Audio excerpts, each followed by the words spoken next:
Welcome to the Blue Security Podcast, a weekly podcast for information security defenders, where we bring you discussions on best practices, tools, and implementation for enterprise security. Now, here are your hosts for today's show, Andy Jha and Adam Brewer.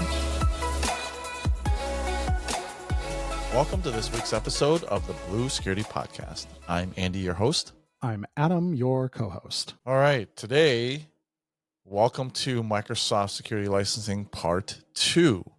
And so, Are we going to do another hour? It won't be another hour. So if you were able to listen to the Part 1, that's kind of our standard licensing with the E3, E5 model.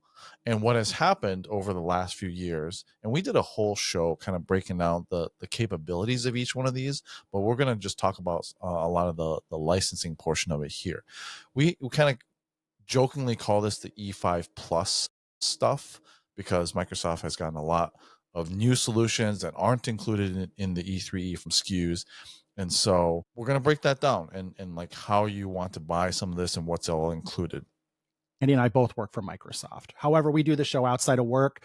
We self-fund the show, and we do it on our own time. So although we, of course, work for Microsoft and we want that to be known to our listeners and viewers, we do this show without editorial input from Microsoft. It's the work of Andy and Adam, not the work of Microsoft Corporation. So just want to make that clear. And everything we say on this show is, as to the best of our knowledge, accurate, but does not act as official guidance from Microsoft and does not supersede anything that's in your agreements that you have made with Microsoft or anything you are being told from your licensing solutions provider, your LSP, or your commercial executive. They are where the buck stops with this stuff. We're just having a conversation today and going to do our best to highlight and summarize the nuances of Microsoft licensing.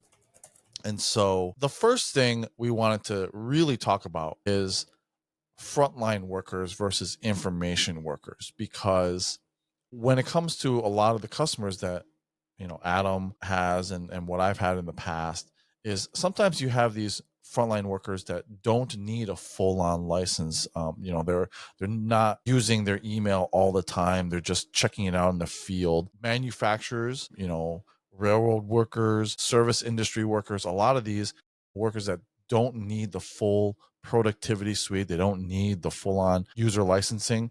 We have this frontline worker licensing, but there are a few key nuances to that frontline worker versus information worker licensing that you should be aware of, and if you were looking to switch to that or license it. So I'll mention a few, and then Adam, I know that you've had this conversation quite a bit, but a lot of the big things, the main thing with that F licensing SKU, that F licensing model, is there's an F3.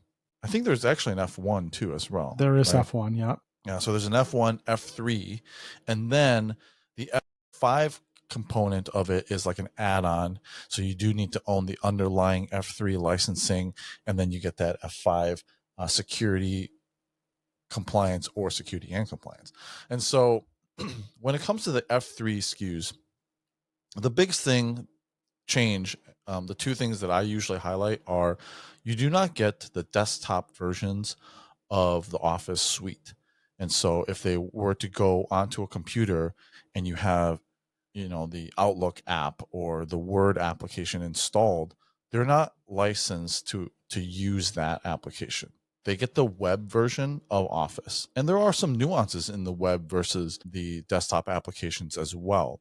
But they can access their email in the web, they can access Office in the web, Teams in the web, and as well as on their mobile devices, but they do not get the desktop versions of that.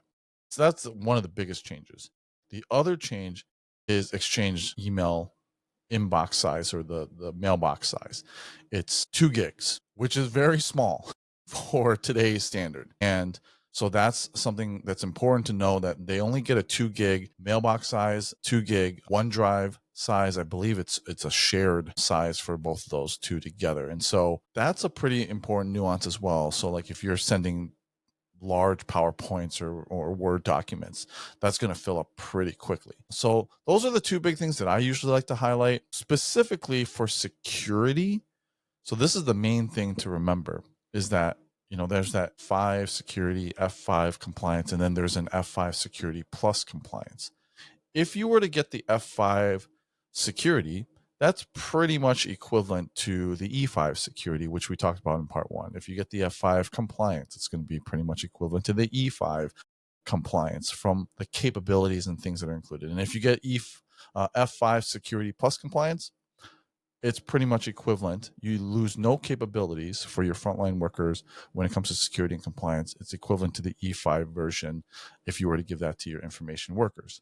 So from a security and compliance standpoint, data protection standpoint, if you go with that E5 add-on, F5 add-on SKU, you're not going to lose anything. You're going to gain all the same capabilities. So Adam, did I miss anything? Any specific nuances that you like to highlight when it comes to frontline workers versus information workers? Well, I saw you wrote screen size on the rundown. I don't think I caught you mention it, but so there are restrictions on what devices frontline workers are allowed to use. So generally speaking, it has to be a screen under X number of inches, and I think it's like 10 point something, or they all have to share a device. Like they don't have a personal issued device. So those are kind of the prerequisites to be considered a frontline worker. If you think you have a scenario where you have people who are frontline workers, but they don't quite check all the boxes, it is possible to work for your Microsoft account team and maybe get a concession on that. I've seen that happen before. So it's worth having the conversation. If it doesn't financially make sense to put them on a full information worker SKU, and they can fit within the restrictions, the technical limitations of this, as Andy mentioned, only the web apps, smaller mailbox size, smaller OneDrive size. If that's fine, and it's just a technicality on like a screen size or shared device situation, then work with your account team. Sometimes they can get special concessions on that, and it's worth having the conversation because we want to make sure that we're right sizing for the right user personas. I mean, because if they can fit within those restrictions, they probably are a frontline worker, but by most sense. But it's a pretty rigid definition. So yeah. Anyhow, there is some flexibility that can be negotiated there if necessary. And so, have those conversations. But with that, it is from a security and compliance perspective, which is what our listeners really care about. You nailed it. It's completely the same. So there is no functional difference at all. There's no, oh, well, this is a frontline worker, so you can't do this or that. None of that. Because we recognize you're only as strong as your weakest link. And we just want to get to a place where you have blanket coverage with all your tools across all your users. And this is at a lower price point that reflects the fact that they're probably lighting up these tools less because they're using them less. If you have a 2 gig mailbox, you cannot be receiving a lot of email, which means you're not flowing a lot of email through our secure email gateway, which means we're having to detonate less messages, which means our cost of goods sold is less. And we want to pass that along and share that with our customers. So the story here from a security and compliance perspective is really very, very good in that you can get that equivalent coverage at a reasonable price point that is adjusted for the realities of frontline workers and how they do their job. So I think overall a good story here. And certainly if it's not something you're taking advantage of today, it's worth looking at in the future. So the next thing that we get asked a lot about is the new craze in the industry, right? Is AI. So let's talk about Copilot real quick. The 2 big ones for Copilot are M365 Copilot and then, of course, Security Copilot. They are paid for and licensed differently in each one, and the capabilities are also different. And so I will talk about Security Copilot. Adam, you probably have a little bit more experience on the M365 Copilot side, but the Security Copilot is essentially tied into that security API that is within the Azure and Microsoft suite. And so it ties in, is specific for security. And there's a baked in version into the security tools, as well as a standalone kind of prompt, the classic, AI prompt version of it. Like, give me the top 3 incidents that I need to worry about, and it'll spit it out. But the baked in embedded version of Security Copilot is really nice because it's right alongside your admin portals. You're investigating a specific incident, it'll pop it up on the side, a little flyout, which will give you a summary and maybe remediation steps, so on and so forth. So Security Copilot is specific to security on all the different security solutions, including the data security, Entra, Intune, XDR, Purview, so on and so forth. And how that is paid for is through SCUs, or security compute units. And so you pay for a specific computing unit, which will allow you to have so much computing power to generate the responses for your prompts and for your experience. And you can scale up, you can scale down, you can turn it off at a certain point. If you're not using it, you can turn it on. And it is consumption, just like any other Azure security, any other Azure product. You pay for when it is turned on.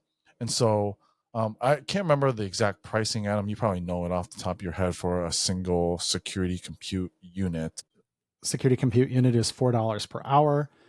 We call them overage SCUs, are $6 per hour. So if you want to enable the model where, let's say you temporarily need a little bit more compute to run your current prompt, you can add overage security compute units automatically, $6 per hour. But if you plan ahead and just build more capacity into your baseline, they're $4. Yep. And so that's the security Copilot version. And then, of course, you have the M365 Copilot, which is part of that productivity. So like emails, for example, is a big one, right? Like if I write an email and I'm really, you're really mad, you write, per my last email, like blah, blah, blah, Adam, you should know this, right? You have the little button for Copilot that says, make it nicer, make it sound nicer, make it sound more professional. Or if you need to summarize, for example, your meetings, right, in Teams. So you hopped on late. This is I use this all the time where I hop on like 10 minutes late, and Copilot will summarize everything that has happened in the last 10 minutes, right? Or if there's any to-dos at the end, it'll do a summary for you. So that's part of the M365 Copilot, and that's licensed differently. I believe it's per user, correct, Adam? Correct. M365 Copilot is $30 per user per month. Yep. And that is, of course, all the pricing that we mentioned is the list price, right? And so there's always opportunity, as we mentioned in our previous show, to negotiate different prices with your account team. Okay, so some of these add-on E5 Plus. The first one we'll talk about is Intune Suite. So as we mentioned in a previous show, Intune Plan 1 is included in the M365 E3 licensing, but there is an Intune Plan 2, which is an add-on. And so this is not included in any of the E3, E5 models.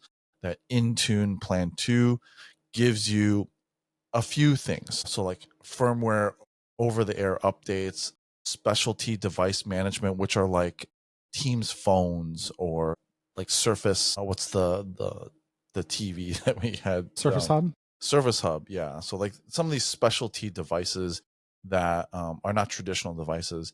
You also get Tunnel for mobile application management. So like if you don't want to pull a full-on VPN tunnel on a mobile device, you can do it just for the application. And then the Intune Suite includes a host of things that we've improved on over the years, like endpoint privilege management, which is that escalation of admin rights on a specific endpoint, remote help, very similar to any other like team viewer solution that you might use, advanced analytics for your devices, cloud PKI, enterprise app management, which is a catalog of applications that can be updated via Intune. And so that's all included in the Intune Suite, which includes Intune Plan 2. So some things there that can be confusing. Anything I missed there, Adam? No, I think you hit it well. So with Intune Suite, all of those can be bought standalone, or once you're looking at about 2 or 3 is usually the tipping point, makes more sense to look at the suite. If you are seriously considering that, I will give you a piece of advice. A lot of those kind of span different functional areas of IT.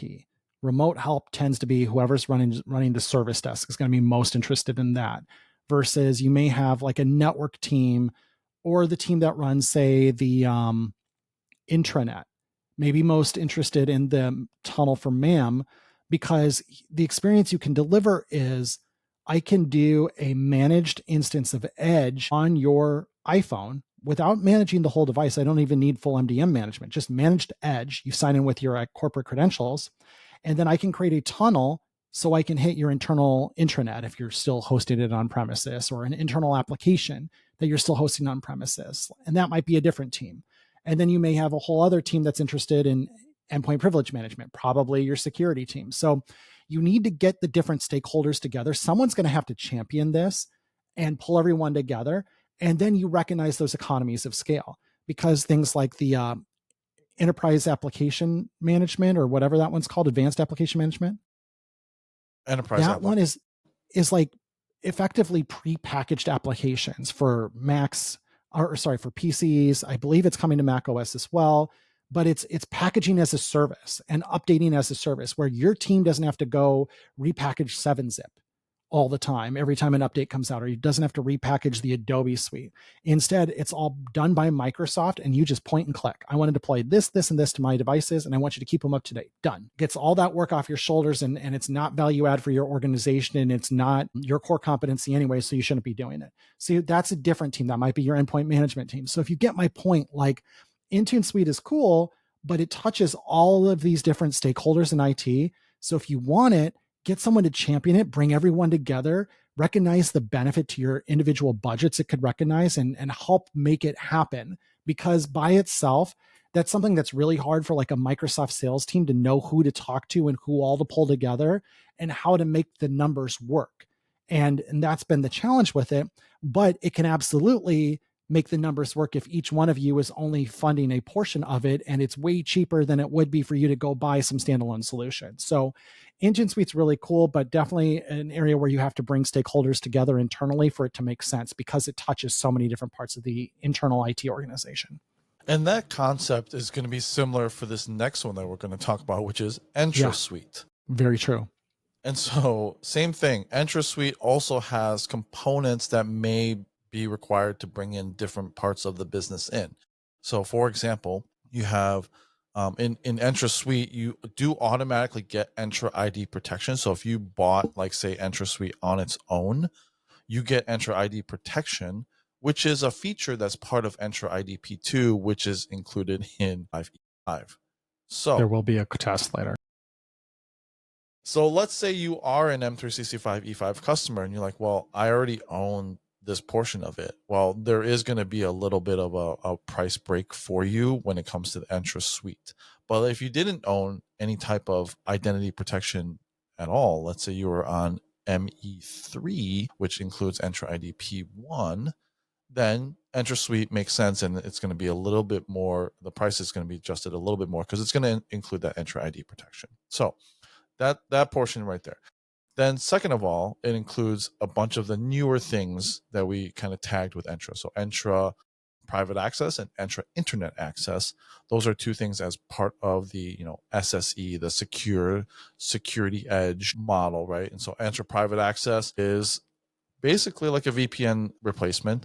And then Entra Internet Access is that secure cloud proxy, essentially. And so those are two things. If you're familiar with like a Netscope or a Zscaler, those are kind of competitive products in that market. And so that's all included in the Entra ID P2, Entra Suite. I'm getting confused here myself. Yeah, Jeez. Boy. Yeah, so it's all included in the Entra Suite. And then finally, you have Entra ID Governance, which we'll do a deep dive into that because we do talk about some of those solutions, but you get the full Entra ID Governance solution as part of the Entra Suite, and we'll talk about that next. And then finally, a little small portion of the Entra Suite, you get Verified ID Premium, which entitles you to a number of face checks.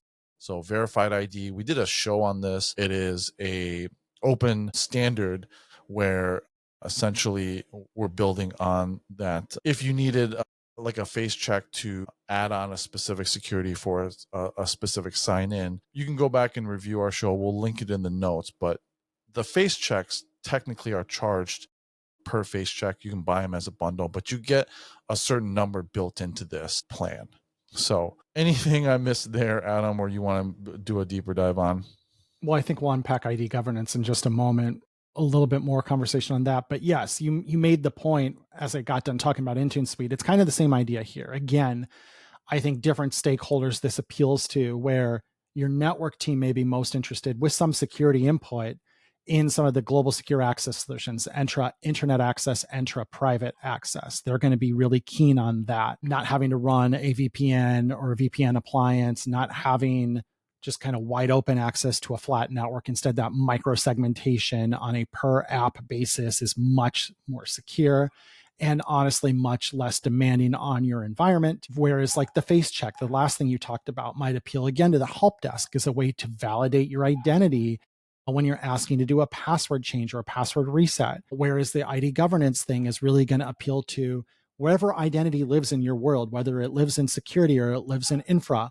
Managing IDs is very helpful for them, and doing that governance lifecycle really, really helpful as well. So those are, again, kind of different stakeholders, and it might help if this is something you're interested in, get that internal champion to help kind of bring everyone to the table and talk about what you're budgeting for different solutions today. I would imagine you can save a lot of money moving to this suite, but it does require a little bit of internal teamwork to make that happen, because there's usually not one decision maker that can say, yes, I want 1, 2, 3, 4, 5. I want all those things.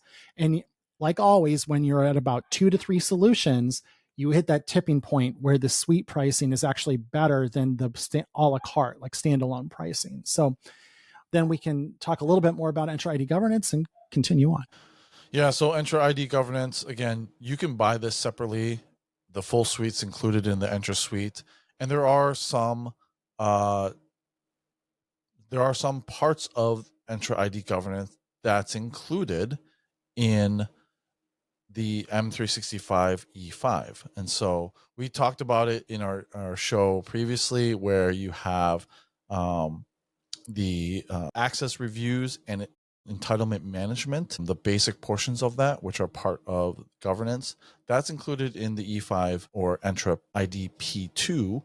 But then when you look at Entra ID governance, that includes one big difference, which is lifecycle workflows. And so that's the biggest one. And then you also get entitlement management premium, which gives you some more automated ways of doing entitlement management, auto assignments of policies, if you're marking some guests as governed, so on and so forth. So those are the biggest difference. Lifecycle workflows is essentially where you have that joiner, mover, lever of, if I want to, these are the things that happens when someone joins the organization. These are things when a user moves from one portion of the organization to another, or if someone leaves. And so if you want automation, integration with your like Workday or any other type of HR system, when someone joins, I'm going to automatically grant them these rights, and instead of having to manually do it. So that lifecycle workflow is probably the biggest difference when it comes to Entra ID governance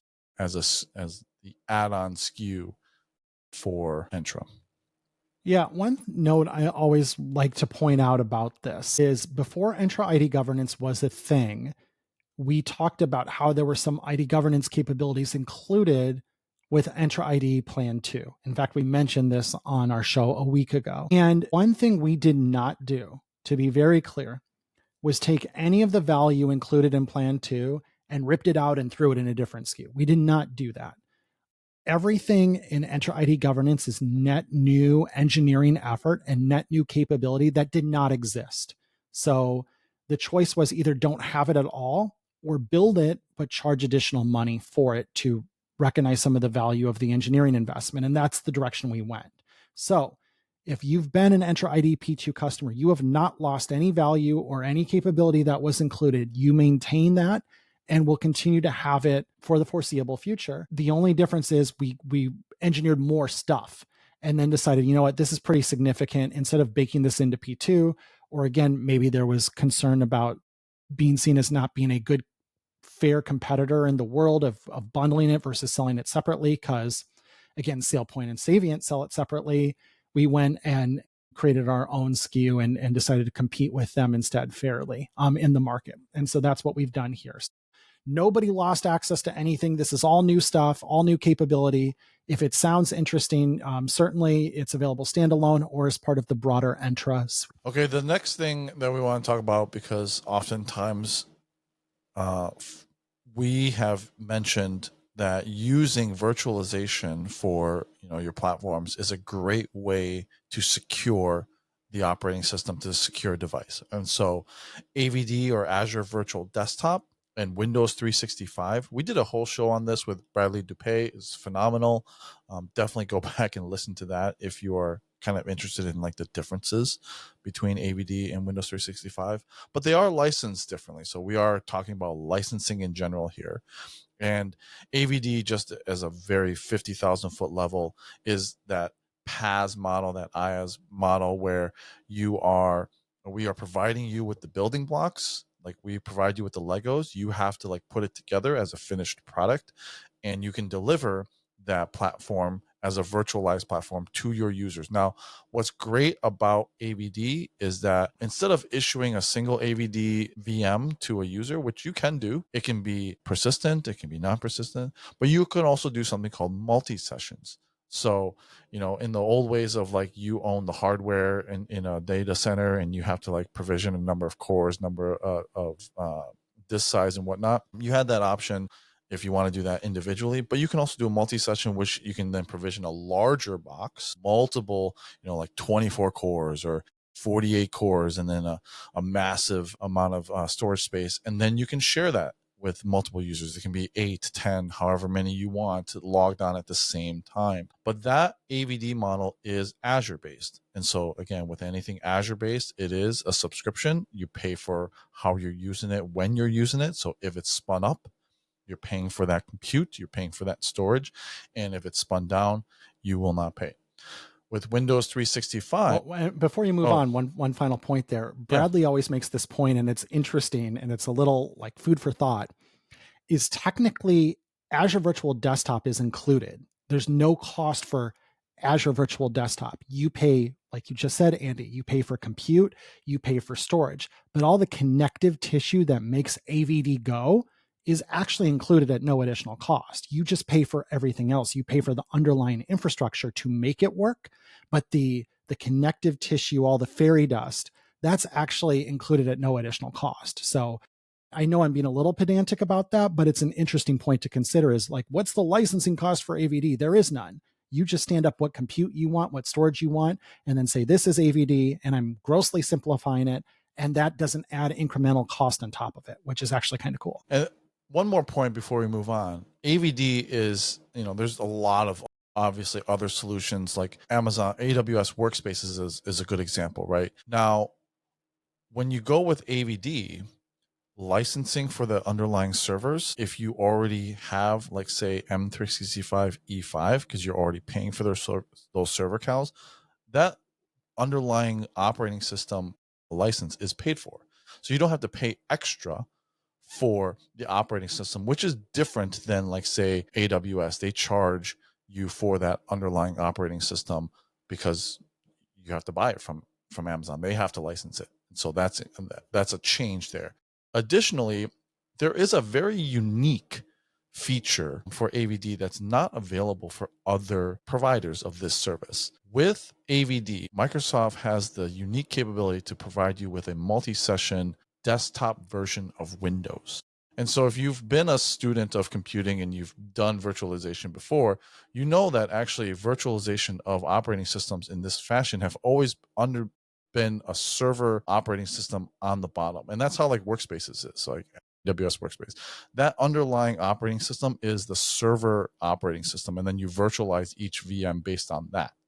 Now, that's not a huge deal, but there are some compatibility issues sometimes when it comes to applications that you install, because it is the underlying operating system is server. But with AVD, if you're issuing it out to users and not, like, say, running it as an application that needs to run, without user intervention, if I'm going to be using it, I would much rather use the desktop version of Windows 11, rather than like Server 2019 or something like that. And so I get full compatibility, and I can do multi-session for that virtualized Windows 11 version. And so that's a unique capability that is only available to AVD. It's only available to Microsoft. So you get a much better user experience and compatibility with applications when it comes to that AVD model. Now, if, for example, you don't have the expertise to build a whole virtualization pool in Azure. We're giving you these building blocks, but you can build it incorrectly, and I have before. So I know from experience that AVD is not a walk in the park. You do have to have some expertise in virtualization. You have to have some expertise in Azure. You have to do all of that and build it correctly. And the network that it's on, you have to have VPN tunnels and everything, to the back end and whatnot. So if you need to get onto your corporate network, all of that plumbing, that infrastructure has to be done. But if you want an easy button, if you're like, yeah, I don't have all that expertise, well, we came out with something called Windows 365, which is essentially a SaaS model.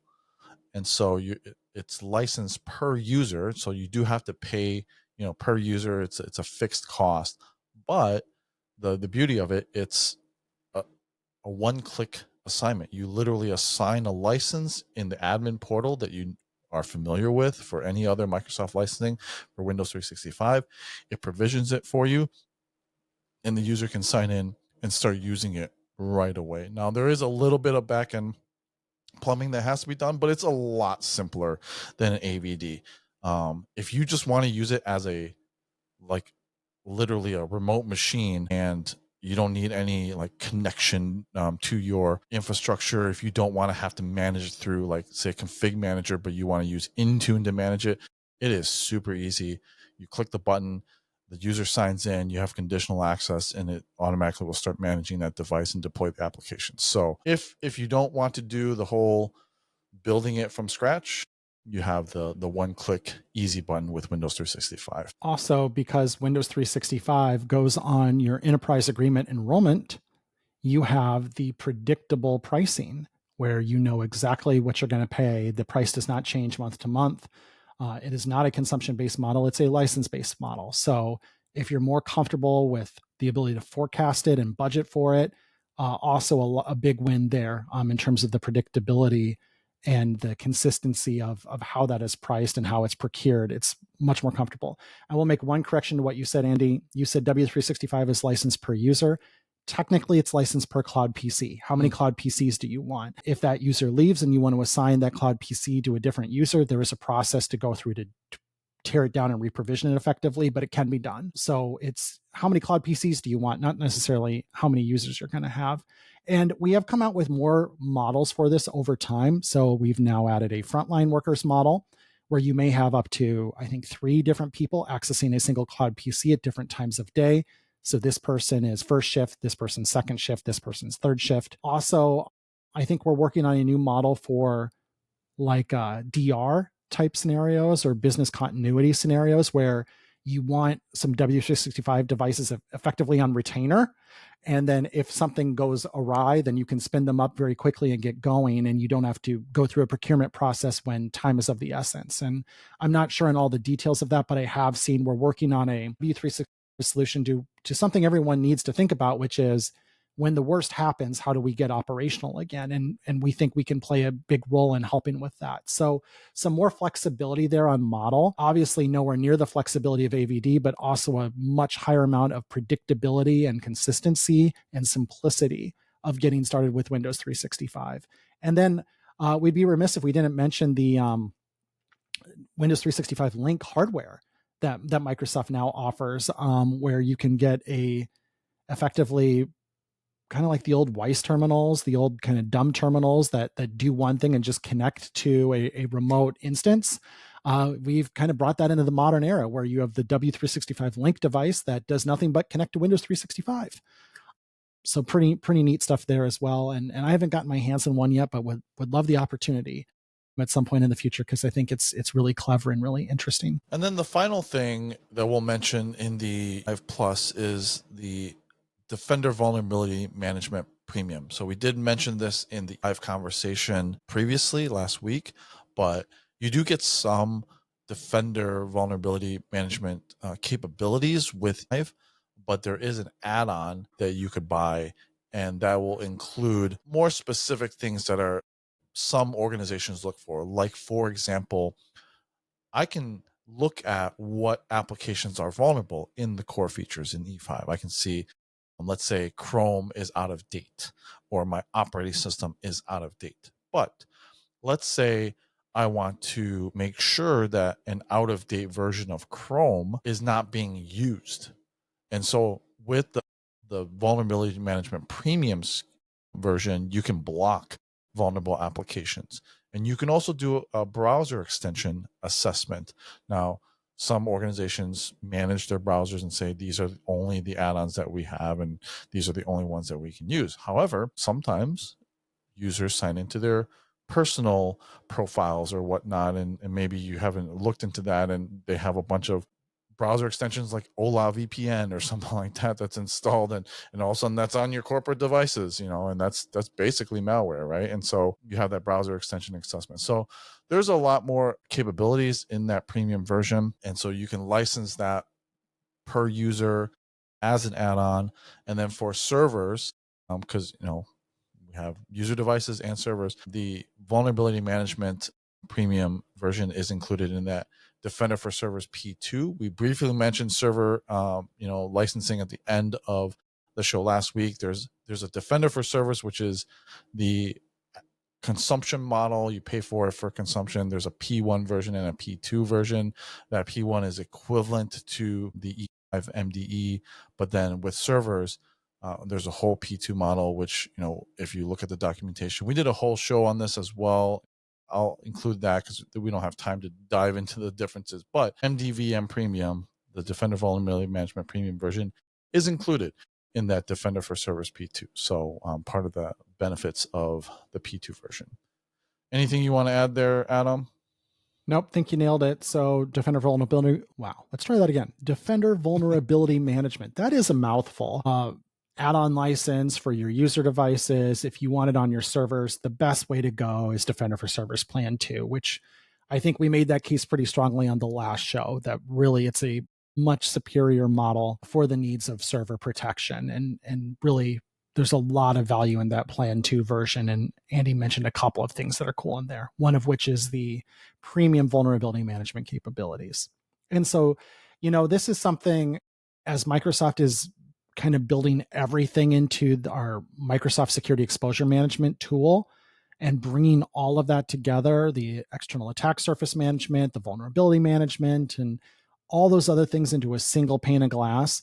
I think there'll be some interesting times ahead as that all kind of comes together and unifies in the way like the Unified Security Operations Portal has on that side of the house, where today it's XDR plus SIM plus CNAP plus some data security and insider risk management stuff, and DLP is in there. And also, of course, the generative AI solution with Security Copilot all in one place. I think the next place to go is with security exposure management for mapping out posture and vulnerabilities and those kind of findings, external attack surface, and bringing that all together in a really compelling way feels like the next wave in security. So that's a space to watch, I think, and really exciting moving forward. All right. Well, thanks for listening to this part 2. And we are going to have a part 3, which will talk about all the things that you can do to secure Azure. And that'll be the final part of the series. But this was a deep dive into the licensing. If you have any questions, our contact information will be included in the show notes. Feel free to reach out to your Microsoft rep as well. We'll have the documentation for everything that we referenced in the show. So if you have any questions, topics you want us to talk about in the future, just let us know. Thanks. We'll talk to you guys next week. Thank you for listening to the Blue Security Podcast. Please check out the show notes, catch up on episodes you may have missed, and subscribe so you don't miss any future episodes. Find Andy on Twitter @AJaw0 and Adam @AJ Brewer. See you at our next episode.